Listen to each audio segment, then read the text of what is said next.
Em uma escola preparatória, um garoto está estudando quando seus amigos o distraem, dizendo que ele não vai querer acabar como alguém. Ele levanta os olhos, confuso, e segue o olhar deles. Do lado de fora, está uma garota da escola de ensino médio de nível mais baixo. Ela é conhecida por sua má reputação. Os garotos a encaram e comentam que ela parece burra. Um deles acena, achando que ela pode estar olhando para ele, mas ela vira o rosto bruscamente. Eles a chamam de antipática e dizem que ela é apenas uma garota atrevida com atitude. Ao lado da escola preparatória mais bem classificada do país, fica a escola de nível mais baixo. É irônico como as duas, apesar da diferença de status, ainda compartilham algum tipo de interação. Dois estudantes conversam sobre o futuro dos alunos da escola inferior, convencidos de que eles não se importam com isso. Um diz que a única opção deles é arrumar um sugar daddy e se fazer de vítima até envelhecer. As risadas ecoam pelo ar. O mesmo garoto é novamente interrompido por seus colegas. Ele tenta impedi-los de tirar conclusões precipitadas, mas algo está se passando em sua mente. Talvez ele tenha cometido um erro. De repente, ele lê algo que o assusta. Algo muito raro, a descrição de uma família, pessoas com laços de sangue próximos. Depois da escola, ele finalmente chega em casa. Enquanto procura suas chaves para abrir a porta, sua irmã a escâncara por dentro. Ele compartilha animadamente que voltou, mas ela o dispensa com um aceno de mão. Curioso, ele pergunta por que ela está com tanta pressa, mas é silenciado com um aviso para não se meter nos assuntos dela. Ela não está com humor para brincadeiras entre irmãos, chamando-o de virgem intrometido. Ele a alerta para tomar cuidado, e ao se virar, ele vê uma etiqueta de preço presa à calça dela. Chocada, ela arranca a etiqueta e amassa, exigindo saber por que ele está olhando para a roupa dela como um pervertido. Dando um passo dramático, ela deseja sarcasticamente que ele morra logo. Ele reflete sobre a troca tensa entre os dois. Ela é uma Margaru, aquela garota atrevida e famosa, e ele observa que não tem ligação sanguínea. À tarde, ele está estudando com seu amigo Dujan. Durante a lição de casa, ele pergunta a Dujan o que significa uma família. O amigo simplesmente responde que família é apenas família ou algo precioso. Então Dujan pergunta se ele está preocupado com sua irmã. Ele admite que sim e elogia seus amigos, eles são melhores amigos há anos, se conhecem muito bem. Ele parece mais preocupado com a irmã. Ele revela que, embora sejam irmãos, não compartilham um vínculo profundo. Sempre que tenta conversar com ela, ela transforma tudo em uma briga e afasta ainda mais os dois. No meio do desabafo, Dujan tira o celular e animado mostra a última publicação do infame Muban Sensei. O garoto não acredita que seu amigo interromperia uma conversa tão profunda com isso. Dujan se oferece para ajudá-lo a melhorar a relação com a irmã, mas o garoto recusa, dizendo para ele largar os mangás picantes antes que suas fantasias saiam do controle. Dujan insiste que quebrar o orgulho da irmã faria dela alguém mais honesta e fofa, mas o garoto não acredita. Ele se sente perdido, mas Dujan lhe dá um incentivo para agir como um homem e conversar com a irmã. Mais tarde naquela noite, ele chega em casa e vê a mesa já posta para o jantar. Parece que a mãe e o pai estavam esperando por ele. O pai elogia a comida da mãe enquanto Tanuki brinca dizendo que isso já virou um ritual diário. O pai pede para ele chamar a irmã para jantar. Ele bate na porta dela e avisa que a comida está pronta, mas o silêncio faz duvidar se ela está mesmo em casa. Então a porta se abre de repente. Ela está usando uma roupa reveladora. Ele a convida para jantar, mas ela recusa. Quando insiste, ela diz para ele parar de esperá-la. Ele a lembra de que são uma família e deveriam comer juntos. Irritada, ela dispara que eles não são uma família de verdade. Ele hesita e pergunta para onde ela está indo vestida daquele jeito. Ela rebate dizendo que pode usar o que quiser e manda ele parar de encará-la. Ela não costumava ser assim. Algo na família mudou. Ele quer ajudá-la a entender, mas no fundo sabe que já não há mais entendimento entre eles. Risos ecoam pelas paredes de uma casa enquanto Konosha está sentada cercada por 4 garotos e uma garota. Lágrimas enchem seus olhos enquanto todos comem e bebem. Forçada a se sentar entre 2 garotos, eles a pressionam para beber, mas ela recusa firmemente, dizendo que não gosta. Apesar de seus protestos, um dos garotos empurra a bebida, até que a garota do grupo intervém e pede que tenham mais gentileza com Kano, pois foi difícil convencê-la a vir. A garota havia prometido que só os dois estariam lá. Mas parece que o grupo todo tinha outros planos. O garoto coloca a mão em Kano, oferece a bebida e a incentiva a não ser tão difícil. Ele manda ela tomar tudo de uma vez. Ela se mexe desconfortável, claramente incomodada com a proximidade dele. Outra garota do grupo ri, zombando dele por estar tentando demais e insinuando suas intenções. Envergonhado, ele manda ela se calar e volta sua atenção para Kano, insistindo para que beba. Ela empurra a mão dele e tenta sair, mas ele segura o braço dela. Seu tom muda, firme, quase ameaçador, e diz para ela parar de fingir que não sabe por que está ali. Ele elogia a aparência dela, confuso por alguém como ela ser rejeitada na escola. Frustrado, ele grita, exigindo que ela beba. Assustada e sobrecarregada, Kano cede. Depois de beber, ela cambaleia e desmaia, com o quarto girando ao redor. As vozes se tornam ecos distantes em sua mente. Alguém pergunta onde os outros foram, insinuando que estão ocupados em outro lugar. Kano mal sussurra que quer ir para casa, mas alguém a impede, dizendo que ainda nem começaram a explicar por que ela foi convidada. Kano está inconsciente. Um garoto segura seu rosto nas mãos e admira sua beleza, provavelmente a razão pela qual é odiada pelas outras garotas. Outro pergunta sobre o irmãozinho dela, mas descobre que não tem laços sanguíneos. O olhar dele permanece nela com uma intensidade perturbadora. Ele diz que também gostaria de ter uma irmã como ela. Ambos estão a tocando quando um entregador bate à porta com comida. Todos ficam chocados, pois ninguém fez pedido algum. Um deles vai atender. O entregador esconde o rosto com um capuz e um boné. O garoto chega com uma caixa de sushi caro, dizendo que foi Kano quem pediu. Tentados pelo aroma, o grupo se serve alegremente, sem saber que o entregador é, na verdade, o irmão mais novo de Kano e que ele os enganou.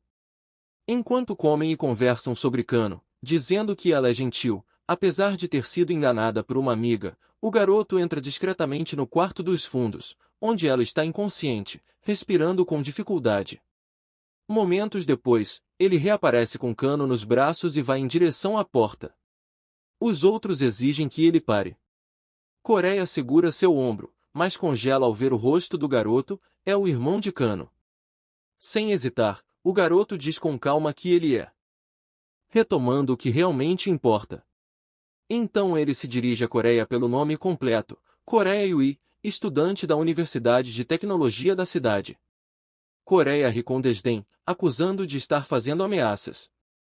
Em resposta, o garoto começa a listar detalhes perturbadores sobre a vida de Coreia, seu histórico familiar, brigas em casa, casos de bullying e um antigo incidente de agressão. Atordoado, Coreia pergunta como ele sabe de tudo isso. O garoto responde friamente, apenas rumores. Em seguida, ele adverte o grupo para parar com esse comportamento imprudente antes que isso volte para assombrá-los. Suas palavras deixam a sala em silêncio tenso. Ele então leva Kano e a deixa na porta de casa. Esse é só o começo, seu primeiro passo para ajudá-la a reencontrar seu caminho. Kano está deitada na entrada. Seu irmão tenta acordá-la. Ela pisca os olhos e percebe que ele está descalço. Preocupada, diz que ele pode pegar um resfriado. Ele se senta e pergunta por que ela dormiu na porta. Ela responde agressivamente que isso não é da conta dele. Então ele lhe entrega uma garrafa de água. Ela o encara, surpresa. Ele diz que praticamente forçaram bebida nela, mesmo sabendo que ela não aguentava. Ela se recusa teimosamente a aceitar a garrafa, então ele apenas dá de ombros e se afasta. Mais tarde, ela pega a garrafa e luta para abri-la. Frustrada, começa a gritar por ajuda, mas ele já está em seu quarto, com a porta fechada. Ela começa a agir de forma diferente, confusa com seu próprio comportamento. Do outro lado da porta, ele pensa que só conseguiu alcançá-la em 9%. Ele sabe que ainda há um longo caminho, mas está determinado a continuar tentando. Na manhã seguinte, Kano está debaixo do chuveiro, com a água escorrendo enquanto seus pensamentos voltam para a noite anterior. Ela acaba afundando na banheira, revivendo as memórias, ser enganada por uma amiga, estar cercada por garotos estranhos, o pânico, a perda de controle, e então seu irmão chegando para tirá-la dali. O cheiro do perfume dele ainda paira no ar do banheiro. Ela joga água no rosto, desconcertada. É desconfortável perceber que ele a salvou, mesmo ela sempre o afastando, acusando de ser intrometido. Ela diz a si mesma que isso não muda nada. Mas sua expressão revela o contrário. De repente, ela se lembra de sua bolsa, aquela que estava com ela na noite anterior. Enquanto isso, na escola preparatória, Dujan chama Tanuki animadamente para o terraço, ansioso para interrogá-lo.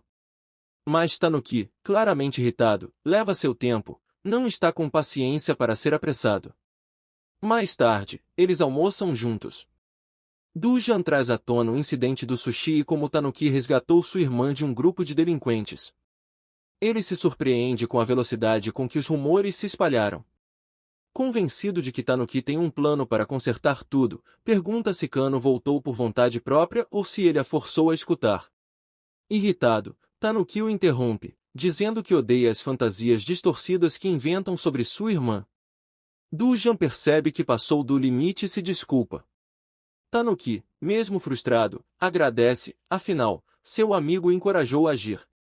Ele explica que, embora Kano seja conhecida como uma Jaru espalhafatosa, ela reage com agressividade quando se aproximam dela. Mas, por trás disso, ele enxerga alguém tímida e facilmente influenciável. Ele sabe que usar a força só a afastaria ainda mais, talvez até a traumatizasse. Por isso, decidiu manter certa distância, guiando-a com sutileza rumo à mudança. Seu plano, investigar o ambiente dela, entender a raiz do comportamento e usar estratégia, não pressão, para alcançá-la. Ele fará o que for preciso para ajudá-la. Dujan fica chocado. Invadir o quarto da Urissa não parece algo típico de Tanuki. Mas Tanuki responde com calma, só quer ver sua irmã sorrir de novo. Acredita que a frieza dela vem do ambiente, não de sua essência. Dujan provoca, perguntando se ele pretende roubá-la de volta completamente. Tanuki revira os olhos e chama isso de uma forma grosseira de dizer as coisas. Quando Dujan brinca sobre notoriedade mental, Tanuki o chama de esquisito. Nesse momento, o celular dele toca. É a mãe, em pânico. Kano desmaiou. Tanuki muda de expressão, sério. Ele se levanta às pressas e corre para casa. Descobre que Kano está apenas doente. Ele compra comida pronta, para ela e vai até seu quarto. Toque, toque, toque. Ninguém responde. Então ele entra sem pedir. Ela o encara com um olhar mortal e o acusa de zombar dela. Ele explica que a mãe o mandou com o cu para ajudá-la a se sentir melhor. Mas ela se recusa teimosamente a comer, dizendo que não vai melhorar mesmo. Ele tenta convencê-la, lembrando que ela precisa de energia para se recuperar. Ela recusa novamente, culpando a roupa leve da noite anterior por sua doença. Ele rebate, dizendo que ela só está enjoada porque a embebedaram. Ela desaba, lamentando a falta de conexão entre eles como irmãos e se sentindo uma estranha dentro da própria família. Fala sobre como sempre o trata mal com palavras cruéis, e se pergunta por que ele ainda se importa com ela. Ele responde com simplicidade: você é minha família. Eu tô aqui por você. Ele se oferece para levar a comida embora se ela não quiser.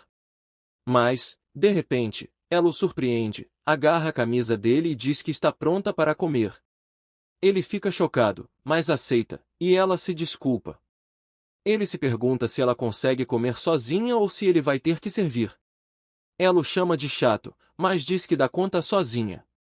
De algum jeito, eles conseguem atingir um nível de entendimento de 38%. Enquanto isso, na escola, os professores coçam a cabeça diante da ficha de metas futuras de Kano, completamente em branco. Parece que ela ainda precisa de um empurrão na direção certa, já que continua deixando a ficha vazia como um quebra-cabeça que se recusa a resolver. No dia seguinte, Kano vai para a Ishu Public High School, em Hiroshima, uma escola privada localizada no centro da cidade. Em sala de aula, o professor explica como as aulas são divididas por diferentes instrutores ao longo da semana. Ele menciona que os alunos devem frequentar as aulas com roupas casuais e que as disciplinas eletivas oferecem bastante liberdade. A escola aceita estudantes de ambos os sexos com mais de 15 anos, geralmente aqueles que enfrentaram dificuldades acadêmicas. Ao descer as escadas, ela ouve alguns alunos conversando sobre a longa distância entre os laboratórios de ciências e de ciências sociais. Outros discutem as cargas horárias e os professores da turma. Um aluno até comenta que não pretende fazer as provas do próximo ano. Enquanto coloca seu relatório de história na caixa de correio, ela nota um aluno mais baixo lutando para alcançar a abertura. Ele está perguntando sobre a tarefa de japonês abrangente. Ela o ajuda, explicando que, uma vez que ele reunir todos os relatórios, deve colocá-los na caixa na frente da sala dos professores. Ele agradece e pergunta por que ela parece tão calma. Justo quando ela vai responder, seu professor responsável, Ioka, aparece e pergunta se ela já se recuperou do resfriado. Rindo, ele diz que ela deveria ser grata à sua família e admite que estava preocupado que ela pudesse reprovar mais um ano. Em seguida, ele a convida para ir à sala da orientadora pedagógica para preencher a parte sobre seus objetivos futuros. Quando ela entra na sala da orientadora, o professor diz que está feliz em vê-la ali. Ela nunca viria se ele não a tivesse chamado. Ele pede para ela se sentar e se vira para fazer café. Comenta que os professores estão sempre mais ocupados do que parecem. Então, para conseguir tempo para essas entrevistas, é um verdadeiro transtorno. Como ela não responde, ele diz que o comportamento egoísta dela está criando problemas para ele. Ela imediatamente se desculpa. Ele ri e diz que está preocupado com ela.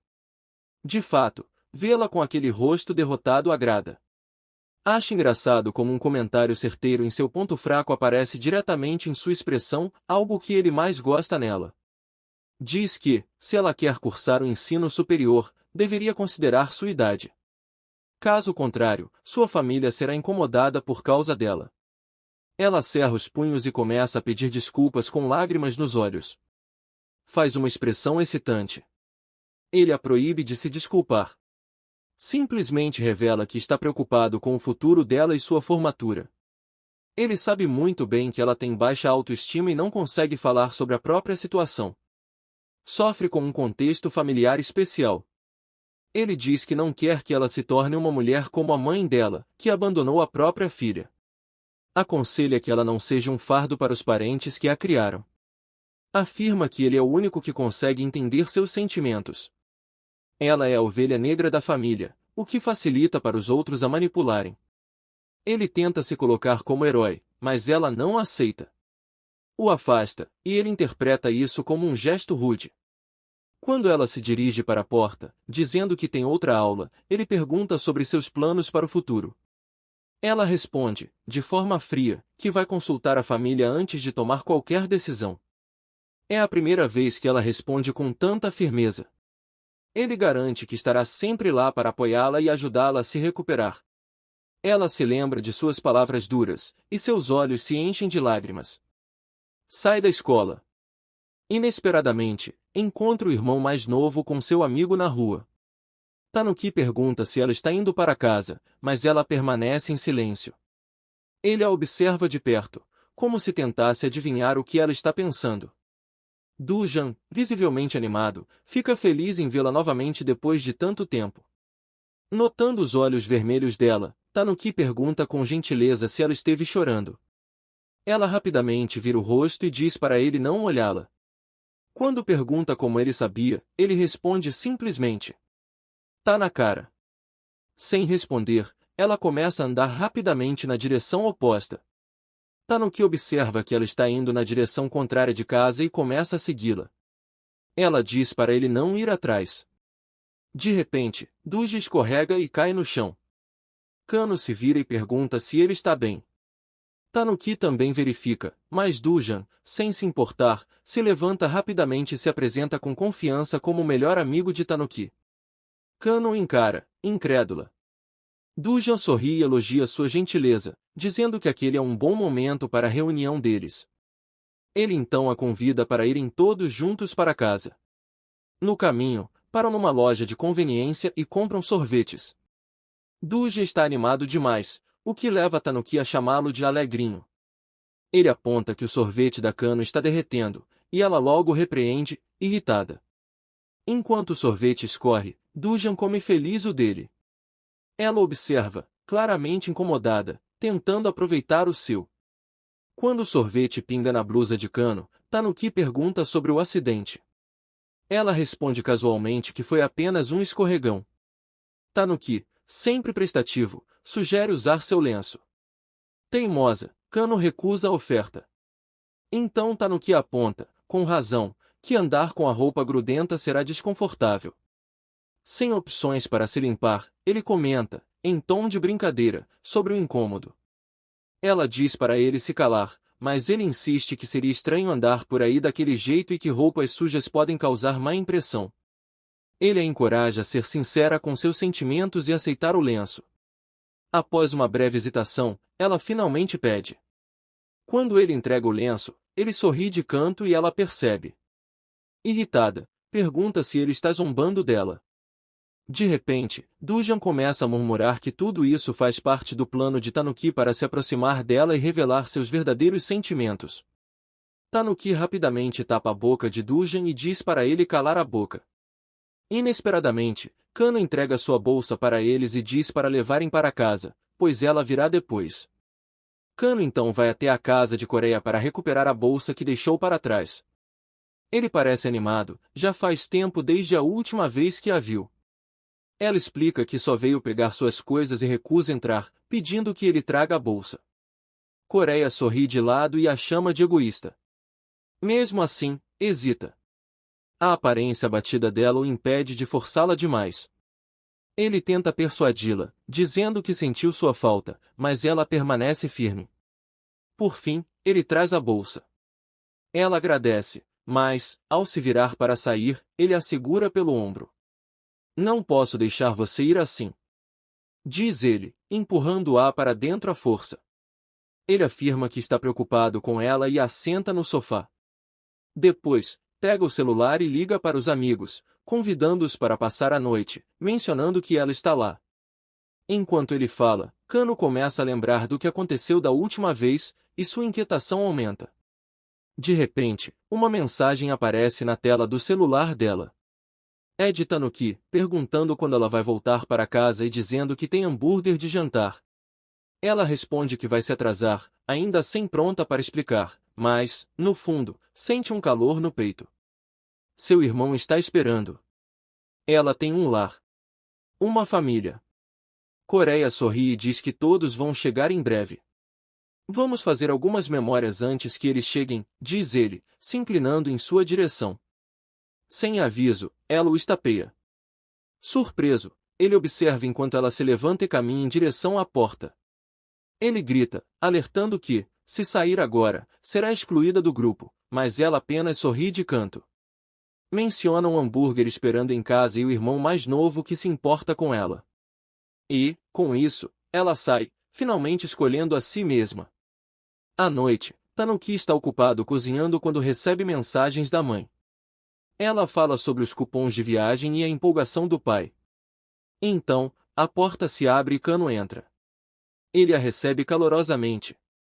Ela se surpreende ao vê-lo cozinhando e pergunta sobre os pais. Ele explica que eles viajaram depois de ganharem 2 ingressos para Anson. A mesa já está posta para o jantar. Ela elogia a comida, e ele hesita antes de admitir que foi ele quem preparou. Ela sorri e diz que quer comer logo. Então vai lavar as mãos. Ele se pergunta, em silêncio, se a velha Kano está começando a voltar. Enquanto lava as mãos, Kano reflete sobre como tratou mal Tanuki no passado. Ela se sente envergonhada, mas tenta esconder a culpa, recompondo-se antes de voltar. Quando ela se vira, ele a encontra observando-o. Ela se senta, elogia a refeição novamente e pega os hashis. Ao provar a comida, mantém a expressão calma, mas aprecia de verdade o que ele preparou. Enquanto comem, ele finalmente quebra o silêncio. Sugere gentilmente que ela não precisa se esforçar tanto para consertar tudo de uma vez. Ele aponta que, sempre que ela fica nervosa e tenta esconder as emoções, suas sobrancelhas se franzem e a voz fica baixa. Acrescenta que ela tende a se sentir mal por tudo e, muitas vezes, parece insegura sobre qual expressão usar. Ela cerra os punhos e manda ele calar a boca. Mas então, inesperadamente, começa a se abrir. Admite que o afastou por causa de seu complexo de inferioridade e que constantemente descontava nele. Apesar de tudo isso, ele sempre a tratou com gentileza, o que só a fazia se sentir pior. Diz que continua fingindo que nada aconteceu e, assim, perde a noção de como deveria se sentir ou agir. Tanuki pede que ela se acalme e explica que isso é normal entre irmãos, brigar, fazer as pazes, comer juntos e enfrentar as coisas com um sorriso. Ele lembra com suavidade o significado de família, que ser irmão significa entrar em conflito, lutar, se arrepender e crescer juntos. Comovida pelas palavras dele, ela sorri e promete guardá-las na memória. Começa a rir, chamando-o de irmão mais novo atrevido. Em seguida, volta a atenção para a refeição, continuando a comer o bife, com uma clara expressão de felicidade no rosto. Tanuki a observa, sabendo muito bem que, sempre que ela come sua comida favorita, um sorriso genuíno ilumina seu rosto. Enquanto isso, na sala do orientador da escola, Higashi olha para a foto de Kano com um sorriso distorcido. Seus olhos parecem representar um caminho que se abre diante dele. Ele declara baixinho que orientar ela é o verdadeiro motivo de ter se tornado professor. Ela simplesmente não consegue largar o garfo, é como uma maratona de comida sem fim para ela. Então, do nada, ele surge com uma tigela de sopa japonesa perfeitamente preparada para o gosto dela. Orgulhoso, fala da carne de primeira que conseguiu no açougue local para o misoshiro e ainda se gaba de suas habilidades de cozinhar arroz sem grudar. Kono, agora convencida de que ele é um gênio culinário, é rapidamente trazida de volta à realidade quando ele aponta um hambúrguer preso em seu rosto. Vem a vergonha e as bochechas coradas enquanto ela tenta achá-lo, com a mão dele ajudando. Ela finalmente cria coragem para pedir que ele confira se não há mais comida no rosto, mas recebe uma recusa firme. No dia seguinte, Tanuki compartilha hambúrgueres extras com Duja no almoço e conta sobre o jantar que preparou para sua irmã na noite anterior. Explica que ela só se sente à vontade quando estão sozinhos, então aproveitou para ajudá-la a relaxar e comer direito, especialmente porque ela anda doente e emocionalmente distante. Duja o provoca por ter se esforçado tanto, até brincando que Tanuki pagou a viagem dos pais só para ficar sozinho com ela. Ele acrescenta que o jantar ajudou a melhorar a comunicação e aliviar a ansiedade dela. Dujan pergunta o motivo de tanta preocupação, como se ela não fosse sua irmã de verdade. É então que Tanuki revela que Kano é, na verdade, sua prima, não sua irmã. Quando ele começa a responder à pergunta de Dujan, o amigo desvia a atenção para o intenso orientador escolar Higashi, da escola secundária vizinha. Curioso, Tanuki pesquisa sobre ele na internet e encontra uma entrevista elogiando sua postura de língua afiada e seu histórico de orientar alunos até as melhores universidades. Porém, uma busca mais profunda revela uma entrevista de 5 anos atrás insinuando uma conduta no passado que levou à sua transferência, seguida de acusações de assédio. Tanuki fica inquieto, torcendo para que nada de ruim aconteça. Mais tarde, enquanto arruma suas coisas após a aula, Tanuki reflete sobre o motivo de se importar tanto com Kano, apesar do comportamento que ela já teve. A resposta é simples, ela é família. De repente, um anúncio chama Tanuki à sala dos professores, algo incomum. Duja entra apressado, dizendo para ele ir rápido. Lá dentro, Tanuki começa a se apresentar, mas é rapidamente interrompido pelo sensei Higashi, que o cumprimenta com um sorriso sinistro e diz que está ansioso para trabalhar com ele. Quando Tanuki entra na sala dos professores, Higashi se apresenta como instrutor da escola ao lado. Ele decide passar a impressão de que vai isolar Kanokaru e que tem um plano para declará-la uma aluna problemática. O professor de Tanuki interrompe e pergunta a Higashi qual o motivo de estar ali, caso tenha algum assunto com Tanuki. Tanuki sabe que Higashi costuma atrair os alunos para perto, mas o excesso de conversa é um problema. Higashi revela que a pessoa com quem Tanuki mora é sua aluna. O professor de Tanuki afirma que já conhece Kano e até teve uma reunião detalhada com os pais dela, mas Higashi insiste em seu ponto. Tanuki o interrompe para perguntar qual é o assunto sobre Kano. Higashi diz que está aliviado por saber que ela tem um parente tão educado e capaz. Então, chega ao ponto principal e tira uma ficha de metas futuras. Tanuki parece confuso. Higashi explica que, mesmo após várias sessões de orientação, ela continua presa a um objetivo: quer seguir na escola de cosmetologia, apesar de ser muito difícil para sua idade. Tanuki considera isso uma resposta ruim da parte dela. Higashi afirma que, se ela não conseguir um emprego fixo, acabará sendo um peso para a família. Ele acha que Tanuki, sendo um garoto na puberdade, deve se irritar com uma coabitante inconveniente sem laços de sangue que possa lhe causar problemas. Rie comenta que ela quer discutir suas metas futuras com a família, dizendo que só quer ver a reação de Tanuki. No entanto, Tanuki fica contente ao saber que ela mencionou a família para pedir conselho. Higashi percebe que Tanuki é o motivo da mudança no comportamento de Kano, mas finge estar feliz por ela ter bons parentes. Ele decide bolar um plano para eliminar o obstáculo que Tanuki represente, assim, conseguir ter Kono sob seu controle e ainda se passar por um bom instrutor. Em seguida, diz para Tanuki entregar a ficha de metas futuras à sua irmã e sai da sala. Quando saem da sala dos professores, Dujan comenta que Higashi não mudou nada desde que o conheceu antes. Eles ficam em choque. Tanuki acha engraçado como o professor da turma se apagou no fundo da conversa. Dujan quer saber o motivo de manter Higashi como instrutor na escola, apesar dos problemas que ele causou no passado. Tanuki diz que talvez ele veja a escola correspondente como um lugar seguro para se esconder e ficar mais relaxado. Ele acredita que o professor não mudou nada, mas vai piorar. Daojin fica confuso ao ouvir isso. No fundo, Tanuki tem um mau pressentimento de que Agashio está obcecado por Anki. Kano está estudando quando Tanuki chega em casa. Cansada e com fome, ela planeja comer os hambúrgueres que ele preparou. Ao passar por ela, ele a cumprimenta casualmente. Ela se assusta e o repreende por ter se aproximado de mansinho. Ele fica confuso com a reação dela, mas ela disfarça, dizendo que está concentrada em terminar o dever de casa antes do retorno às aulas. Ao perceber que é para suas aulas por correspondência, ele elogia seu esforço. Não acostumada a receber incentivos, ela desconfia e compara a situação com as pessoas que aplaudem quando um delinquente salva um gato. Tanuki explica calmamente que, seja ela certinha ou não, vai elogiá-la por fazer algo que importa, é simplesmente o jeito dele. Ela nota o sorriso característico dele e ri, lembrando como ele fazia o mesmo quando eram crianças. Mas o sorriso desaparece quando ele menciona Higashi.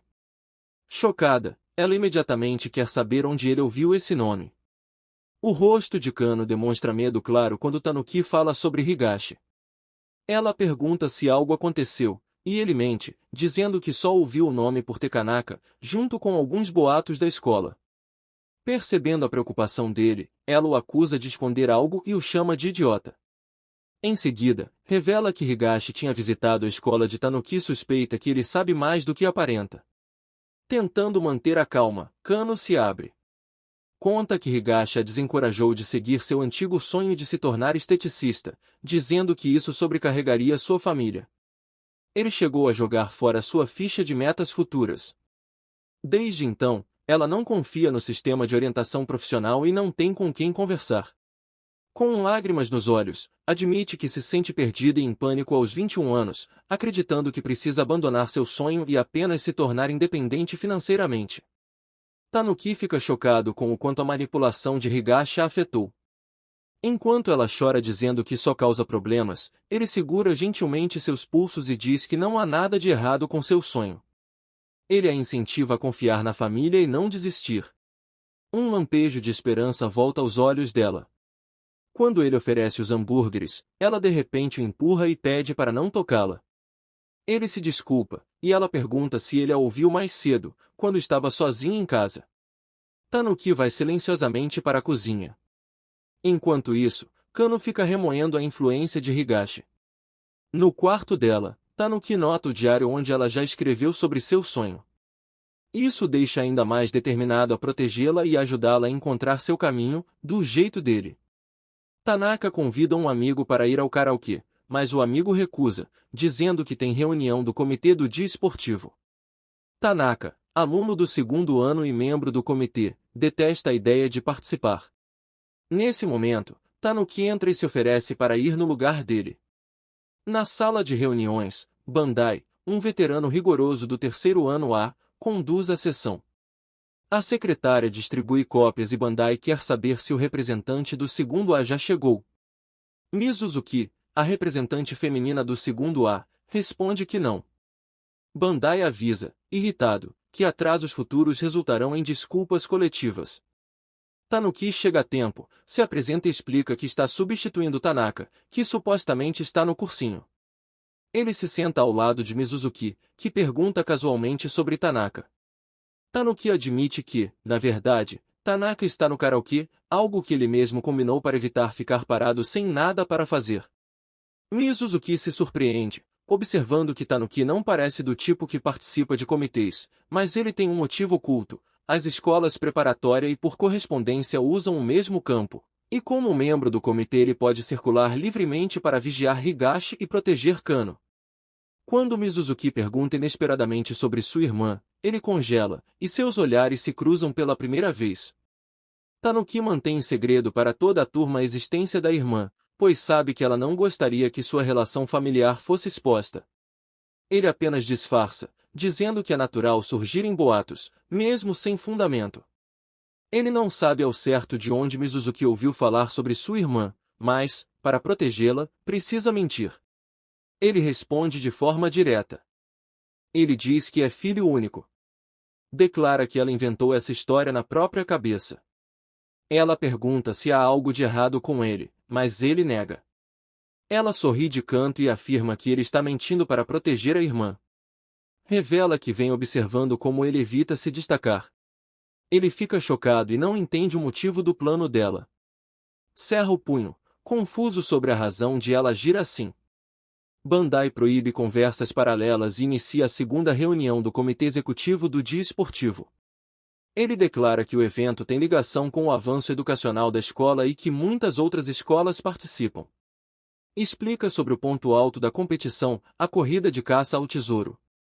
É um evento tradicional, e os vencedores do ano anterior entraram em universidades de prestígio, por isso é essencial garantir o sucesso deste ano.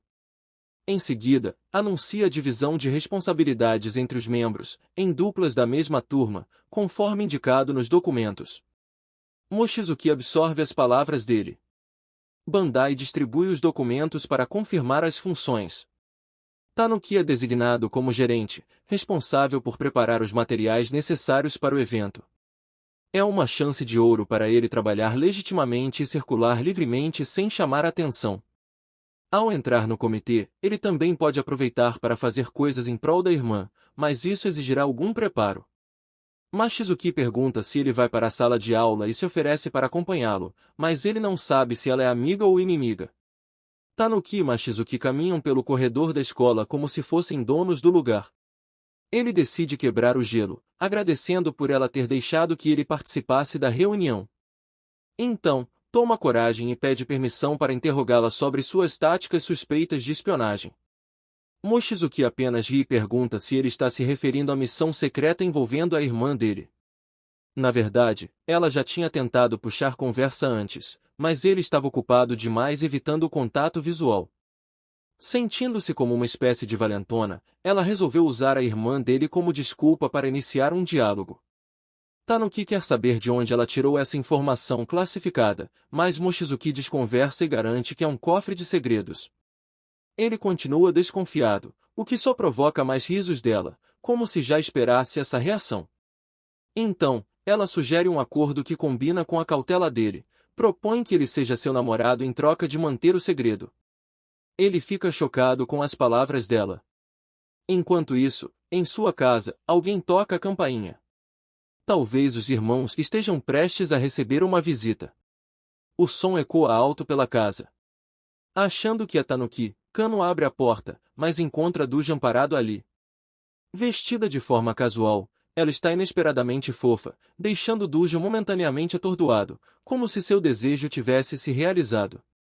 Sua fama de atrevida parece, de repente, muito real. Irritada com a campainha tocando sem parar, ela pede que ele tenha paciência. Dujan quer elogiá-la, mas tudo o que consegue dizer é que ela é mal educada. Ela rapidamente se desculpa por falar demais. Ele pergunta se Tanuki está em casa, explicando que planejam estudar juntos depois da escola. Duja não consegue deixar de notar como ela está diferente da última vez que se encontraram, menos ríspida, mais composta. Ainda assim, evita qualquer comentário estranho, sabendo que Tanuki não reagiria bem. O clima fica um pouco constrangedor. Percebendo isso, Kano pergunta se ele está com fome e o convida para entrar. Dujan fica agradavelmente surpreso com a hospitalidade inesperada, sentindo-se sortudo por ser recebido tão calorosamente. É véspera de Ano Novo e ela comemora com Tanuki e Dujan. Tanuki e Dujan estão ocupados jogando videogame. Depois que Tanuki vence novamente, Dujan, visivelmente irritado, grita e exige outra partida. Tanuki diz para ele parar, lembrando que já é o 8º jogo e que estão se atrasando para. Estavam estudando. Eles haviam começado a jogar depois que Tanuki explicou por que estava atrasado, mas agora estavam presos em um ciclo. Dujan perdeu a paciência, frustrado, e Tanuki perguntou o motivo. Dujan reclamou que, toda vez que Tanuki se atrasa, é por causa de alguma garota se confessando para ele. Disse que não ficaria satisfeito até derrotar Tanuki, chamando-o de maldito Normie. Tanuki respondeu que nem sequer tinha dado uma resposta para ela ainda. Duja exigiu detalhes sobre o que estava acontecendo. Enquanto isso, Kono, sentada à mesa, se irritou com as vozes altas deles. Perguntou quando pretendiam começar a estudar, lembrando que foram eles que a convidaram e que agora estavam apenas desperdiçando tempo. Dujan resmungou que era frustrante só Tanuki receber atenção, mas Kono não estava interessada em discutir.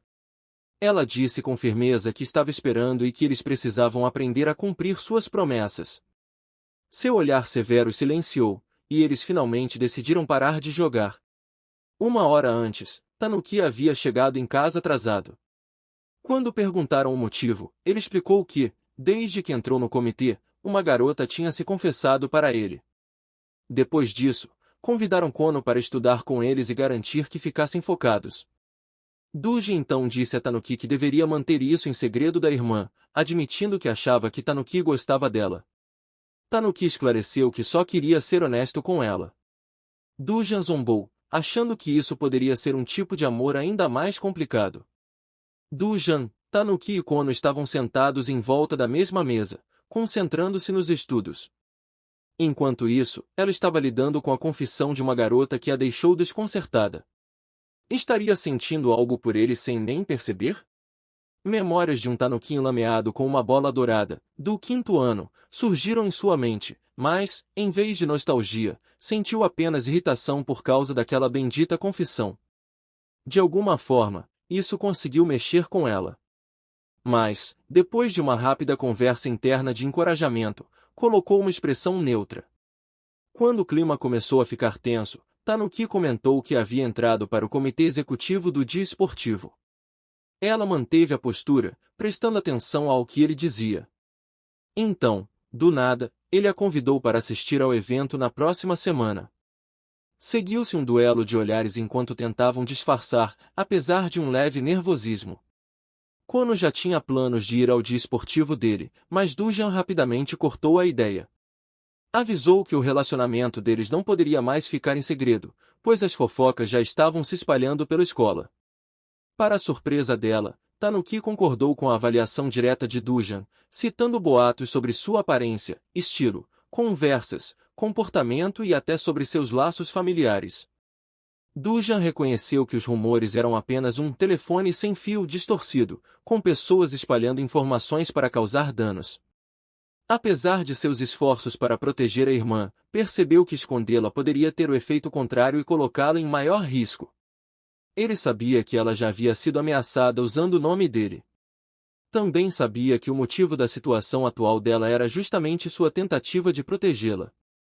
Se aquilo continuasse, a dignidade dela seria comprometida, tornando impossível mudar sua visão das coisas. Então, decidiu que faria todos saberem que eram irmãos, justamente para provocá-la. Disse que estava ciente da natureza antissocial dela, que ela poderia fazer o que quisesse e que não a forçaria a nada. Mas sorriu de canto, sabendo que a havia provocado ao convidá-la daquele jeito. O plano funcionou e ela aceitou ir. Ele ficou satisfeito por ter resolvido o problema. Ela pediu que ele não ficasse tão feliz com isso, mas ele admitiu estar radiante. Assim, continuou tentando fazê-la compreender as coisas aos poucos. À noite, ela estava deitada na cama, pensando que simplesmente se levantou e aceitou ir novamente, estava confusa sobre a expressão que deveria fazer. Ao ir para lá, o nível de compreensão deles chegou a 63%. No dia seguinte, na escola, os membros do comitê executivo estão fazendo os preparativos para o dia de esportes. Bandai agradece a todos por estarem lá no horário. Mas Shizuki pede a Tanuki para darem o seu melhor juntos. Falta apenas uma semana para o dia de esportes. Bandai pede a todos que façam os preparativos finais para a organização. Ele orienta os membros a se moverem em duplas. Ele insiste que os movimentos da equipe de preparação decidirão o destino do evento. Incentiva-os a trabalharem juntos para o sucesso. Tanuki e Machuzuki recebem a tarefa de preparar a corrida de caça ao tesouro. Eles são orientados a colocar o tema dentro de um envelope depois de escrevê-lo em um cartão. Tanuki começa a escrever e ela o observa. Parece que ele está apenas escrevendo o que vem à cabeça. Ela pensa em escrever algo como uma resposta a uma confissão ou algo parecido. Então o lembra de que ele precisa responder à sua confissão logo, pois ela não vai esperar para sempre. A mente dele está pesada com a ameaça ligada ao seu segredo. Ele não conhece as verdadeiras intenções dela. Está confuso. Se ela realmente quisesse espalhar o segredo, poderia ter feito isso no momento em que descobriu. Ele declara com firmeza que nunca se rebaixaria ao ponto de usar algo precioso para manipular alguém que ama. Considera isso de mau gosto, comparando a manter alguém como refém. Com um desafio ousado e sarcástico, diz para ela revelar tudo abertamente, se realmente quiser ser sincera. Promete uma resposta adequada se ela escolher falar a verdade, sem deixar espaço para vantagens nesse duelo verbal. Depois de terminar sua parte nos preparativos, ele vai fazer outra coisa. Ela fica parada, observando, pensando que ele é realmente um cara interessante. Ele entra na sala de preparação e abre sua bolsa à procura do celular. Ele entrou no comitê executivo apenas para proteger sua irmã. Está determinado a descobrir o ponto fraco de Higashi e expulsá-lo da escola dela. Além disso, tem um plano para usar a posição da escola e depois se infiltrar no colégio da irmã. Ele também sabe que os alunos da escola correspondente usam roupas casuais e que poderá entrar vestido assim. Planeja usar alguns companheiros como se fossem seus parentes. Por fim, ele entra na escola determinado de que Higashi sozinho não pode enfrentá-lo.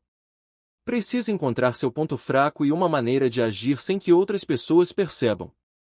Está usando um boné para esconder o rosto e, de repente, colide com Kano.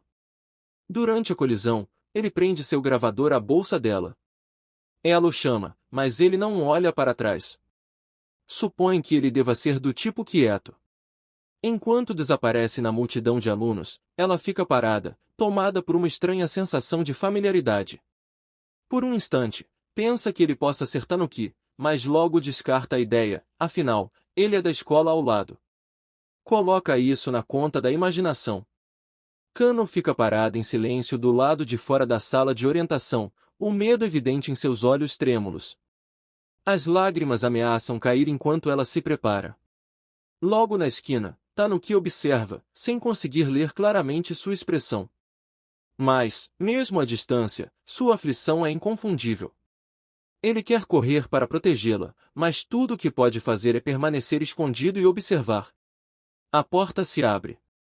Higashi a cumprimenta com um sorriso frio, comentando sobre seu atraso, mas fingindo compreender sua hesitação. Ele a observa como uma presa, notando como sua voz trêmula e seu nervosismo a fazem parecer um gatinho assustado. Ele começa a falar sobre o irmão dela, afirmando que conheceu Tanuki no dia anterior e lhe entregou uma lista dos objetivos futuros dela. Distorcendo a verdade, mente dizendo que Tanuki se recusou a reconhecê-la como família, insinuando que ele está enojado com sua presença e cansado da farsa. As palavras de Higashi ficam mais sombrias. Ele sugere que Tanuki, sendo um garoto jovem sem laços de sangue com ela, deve ter segundas intenções, que sua insistência em dizer que não são irmãos serve para encobrir algo indecente. Disfarçando manipulação como preocupação, Higashi tenta destruir a confiança dela e isolá-la. Atrás da porta fechada, Tanuki ouve, com o coração disparado. A raiva cresce dentro dele à medida que as intenções de Higashi ficam claras. Ele está tentando dominar e controlar Kano cortando seu vínculo com Tanuki. Mas Tanuki confia nela. Ele sabe que ela não vai. Intervalo. Dentro do quarto, a insegurança de Kano aumenta. Por um momento, ela se pergunta se realmente é um fardo. Mas então, as palavras de Tanuki ecoam em sua mente, palavras de apoio, de uma família cheia de amor. Ela se endireita, enxuga as lágrimas e afasta a mão de Agashi. Sua voz, embora baixa, é firme. Ela lhe diz que Tanuki nunca mentiu para ela e nunca mentirá. Agashi pisca, pego de surpresa. Com um pequeno sorriso de canto, ela o encara diretamente e o adverte para não subestimar nem seu irmão nem a ela. Agashi a encara incrédulo, convencido de que o irmão mais novo dela deve tê-la ajudado a enxergar a verdade. Prendendo-a contra a porta com os braços, ele insiste que é seu único aliado e alerta de que ela acabará sozinha se confiar no irmão. Mas ela sorri com calma e diz que não está mais sozinha.